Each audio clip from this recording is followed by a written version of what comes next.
Halo sedulur, ketemu lagi bersama saya Purbo Sasongko di channel saya ini. Dan pada kesempatan kali ini saya berada di Desa Karangpatian, Kecamatan Balong, Kabupaten Ponorogo. Karangpatian itu kalau dari alun-alun Ponorogo ke selatan, terus arah Jalan Raya Ponorogo Pacitan, nyampe di perempatan Balong nanti belok kanan, ya kira-kira ada sekitar 7 kilo lah. Di Karangpatian ini ada sebuah situs purbakala, situs kuno yang disebut situs Sendang Beji Karangpatian. Bagaimana misterinya, bagaimana faktanya, kita akan lihat dalam liputan kali ini. Tapi yang pasti tetap pastikan Anda like, komen, subscribe, dan jika Anda suka silahkan share video saya ini. Yuk. Sedulur, ini adalah Sendang Beji Karangpatian. Dari arah perempatan Karangpatian bisa mengambil arah ke selatan, ya sekira adalah kalau berapa ya, 1 kilo lah. Nanti di sebelah kiri jalan ada tempat rimbun-rimbun itu, menjadi sekaligus tempat pembenihan bagi perhutani di perhutani setempat. Sendang Beji Karangpatian ini, kalau kita melihat, nah ini sayangnya agak sedikit kotor ya, dalam arti tempat-tempat airnya, tapi karena memang jarang dikunjungi, jadi ya seperti itu keadaannya. Beberapa waktu yang lalu sempat diadakan penggalian atau ekskavasi oleh tim dari Dinas Purbakala, dari Kepurbakalaan, yang mana ingin menggali informasi lebih lanjut dari keberadaan Sendang Beji Karangpatian. Nah, ini adalah arca yang ada di Sendang Beji Karangpatian, yang di sebelah kanan sepertinya arca Dwarapala, sementara yang di sebelah kiri ini terpotong kepalanya. Kita lihat juga masih ada nampak sisa-sisa sesaji dari warga. Ini encek, sementara yang ini adalah tempat membakar wewangian, kemenyan atau sebangsanya. Dan di tengah sana ada sebuah arca yang menjadi saluran air nampaknya. Jadi saluran air, sehingga kita lihat ada arca kepala dengan mulut terbuka. Nampaknya dulu sepertinya menjadi jalur air keluar. Kalau melihat konturnya seperti ini, model bangunannya seperti ini, sepertinya dahulu mungkin petirtan ya, petirtan. Dan nanti akan kita mintakan keterangan dari warga maupun Bapak Juru Kunci bila barangkali sudah bisa hadir di sini. Baik, kita lanjut. Ini kita lihat batu bata yang sudah digali ya, yang ada di sekitar situs ini. Batu batanya gede-gede banget ya. Ini segini nih ukurannya. Nah, jadi ini sekitar mungkin panjangnya 40 cm kayaknya batu bata ini. Nah, penuh sama Pak Kito, Pak Jogoboyo sekaligus Pak Juru Kunci nggih. Oh nggih. Ini Pak, kebetulan saya kan lagi bikin video dokumentasi tentang Sendang Beji Karangpatian. Ini menurut Mbah Lurah yang tahu banyak tentang Sendang Beji ini Pak Kito. Ini pripun penjelasannya tentang Sendang Beji itu seperti ini. Jadi gini, tentang Sendang Beji berdirinya sekitar tahun 900-an. Okay. Menurut BP3 Trowulan, iya, katanya peninggalan Kerajaan Kediri. Jadi di sini sudah mereka juga sudah ratusan tahun, bahkan dari Blorokatong masih tuaan sini. Oh, iya. Dan yang penunggu sini artinya ada yang sini itu namanya kan Panji. Nggih. Jadi Panji siapa saya juga nggak tahu. Yang jelas kalau anak keturunan Kediri kan ada Panji Semirang, Panji Iya. Bangun, sini cuman Dendoro Panji. Oh gitu. Pada akhirnya orang-orang sini nyebut Patirtan Sendang Beji Oh, Sendang atau Beji. Patirtan Doroden Benji. Selama itu seperti itu. Nggih. Kalau selama ini kegiatan-kegiatan yang ada dan dilakukan di Sendang Beji ini pripun Pak Gito? Kalau rutinitas satu suro atau harinya juga nggak tentu. Kemungkinan ada 10 suro, ada 1 suro itu menyembelih kambing di sini dan warga sekitar sini membawa nasi dan kenduri di sini. Itu kebiasaan rutinitas setiap tahun, setiap suro seperti itu Mas. Kalau Pak apa? Mungkin kan sebagai tempat yang dibilang wingit ngeten nggih. Ya. Tempat wingit itu biasanya kan banyak dikunjungi oleh orang-orang dari luar. Niku yang datang ke sini juga banyak Pak. Yang datang sini dari Banyuwangi ada, dari Jember ada, tapi permintaannya saya juga kurang tahu Mas. Artinya ke sini katanya selama ke sini masalah rezeki itu alhamdulillah baik katanya. Dulu artinya nggak ada rezeki terus dia minta ke sini, sekarang sudah kaya. Oh gitu ya, kayak semacam gimana ya Pak, nyadran apa? Seperti nyadran tapi juga minta pesugihan semacam seperti itu memang. Secara jelas seperti itu. Nggih. Dari Banyuwangi dan Jember Mas. Oh malah yang dari jauh-jauh ya Pak. Iya. Kalau masyarakat sini tahunya ini situs Doro Panji Iya, gitu ya. situs Sendang Beji. Oh nggih.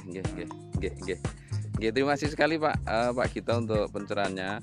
Mudah-mudahan ini warga YouTuber bisa apa ya? Lebih banyak mendapatkan informasi dari keberadaan situs Sendang Beji Karangpatian Kecamatan Balong. Oke, sedulur, kali ini saya sudah bersama salah satu warga yang mana juga akan memberikan informasi tambahan tentang keberadaan Sendang Beji. Asmane sinten Pak? Jaryanto. Oh, Pak Jaryanto. Sepengetahuan penjenengan tentang Sendang Beji Karangpatian itu gimana Pak? Pada zaman dulu Iya. saya pernah diceritain oleh kakek saya. Kalau asal mula air dari Sendang Beji ini berasal dari sumber air dari Gunung Jaran. Gunung Jaran itu putih? Gunung Jaran itu Pandak.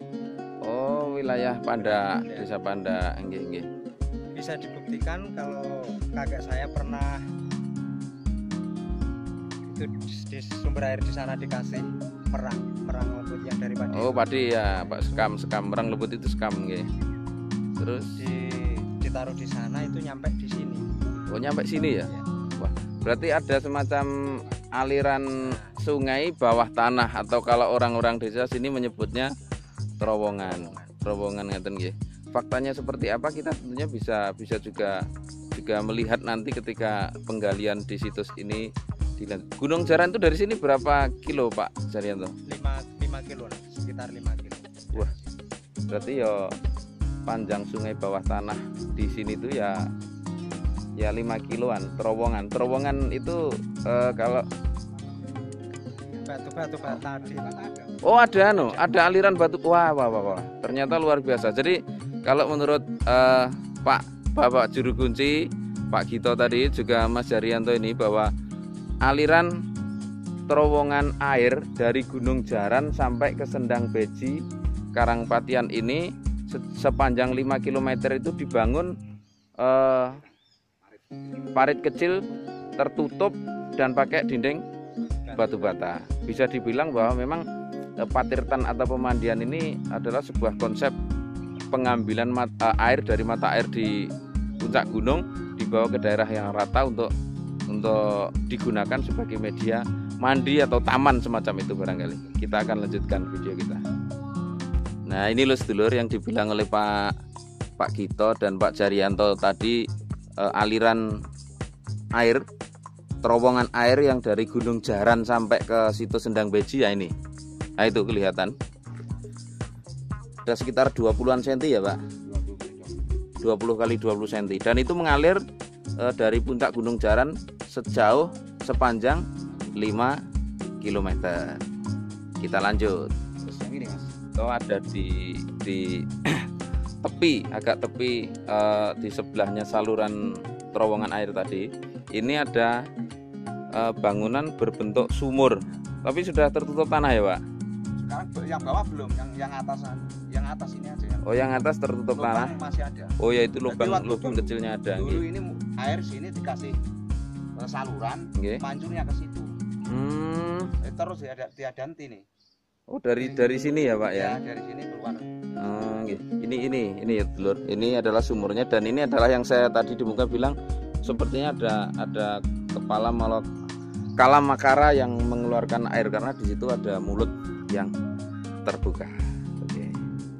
Kalau yang ini apa Pak kita? Yang di sini nih? Ya, ini kan kolam untuk mandi.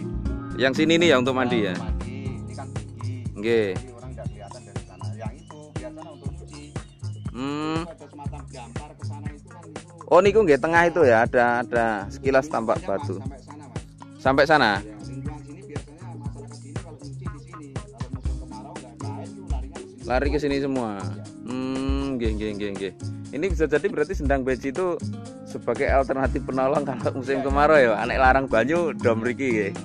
Oh, nggih, matur suwun. Pripun Pak? Jadi aliran sungai, aliran terowongan yang dari Gunung Jaran ke sini. Nggih. Kelihatan. Jadi di tempat warga, belakang warga ada tanaman kacang tanah. Nggih, tegil nggih, tegal. Ya, itu mati. Kalau belum dikasih air tuh, belum ada pengairan, terlambat pengairan tuh mati, panjang kelihatan. Oh, gligir ngoten nggih. Kelihatan. Mati. Nggih. Sepanjang terowongan. Luar biasa. Sedulur, ini adalah yang teman-teman sejarawan yang ikut dalam proses ekskavasi kemarin menyebutnya miniatur lumbung. Karena bentuknya memang seperti lumbung mini, tapi terbuat dari batu. Di batu ini, konon katanya ada 3 kotak angka yang menyebut angka tahun. Ya, yang menyebut angka tahun. Tapi saya belum bisa menemukan karena memang bukan bidang saya ya. Ini nggak tahu yang mana ini angka tahunnya. Katanya yang kotak terdepan itu tidak terbaca karena kropos atau geripis gitu.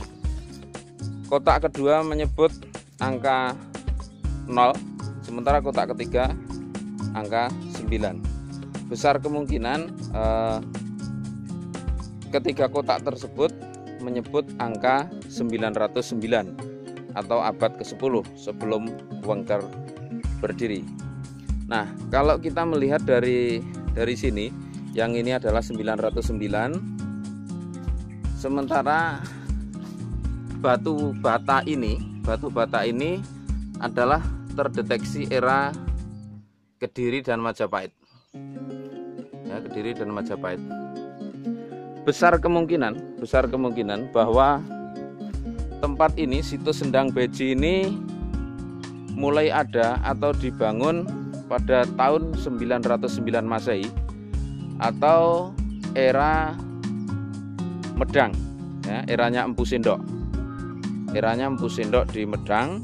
Sementara kemudian bisa jadi dibangun ulang oleh keturunannya Empu Sindok yang ada di Kediri Panjalu atau Majapahit.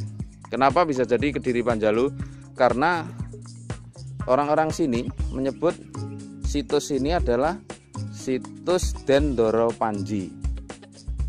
Gelar Panji itu rata-rata digunakan oleh para bangsawan di era Kediri Panjalu.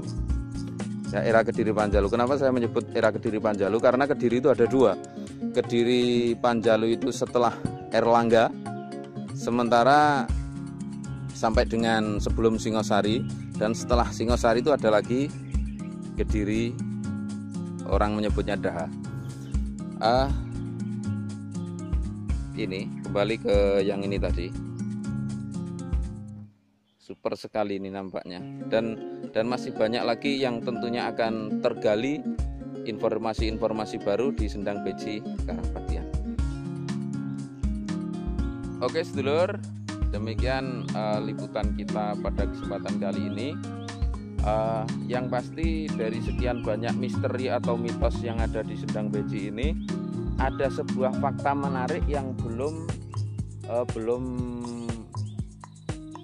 dibongkar, yakni bahwa Sendang Beji ini, mata air di Sendang Beji ini berhubungan secara langsung dengan mata air yang ada di puncak Gunung Jaran dengan jarak 5 km dari areal Sendang Beji. Satu buah fakta tersembunyi lagi bahwa aliran air tersebut, terowongan kecil yang mengalirkan air tersebut sudah terbangun atas susunan batu bata, ya, atas susunan batu bata. Bisa dikatakan bahwa dahulu nenek moyang kita itu sudah mempunyai sistem drainase atau sistem irigasi yang luar biasa. Kita sebagai yang muda-muda tentunya harus bisa mencontoh ini untuk kelanjutan pembangunan di Karangpatian pada khususnya dan tentunya Indonesia pada umumnya. Baik, ketemu lagi tentunya pada liputan-liputan kita yang akan datang. Tetap pastikan like, comment, subscribe, dan share video ini.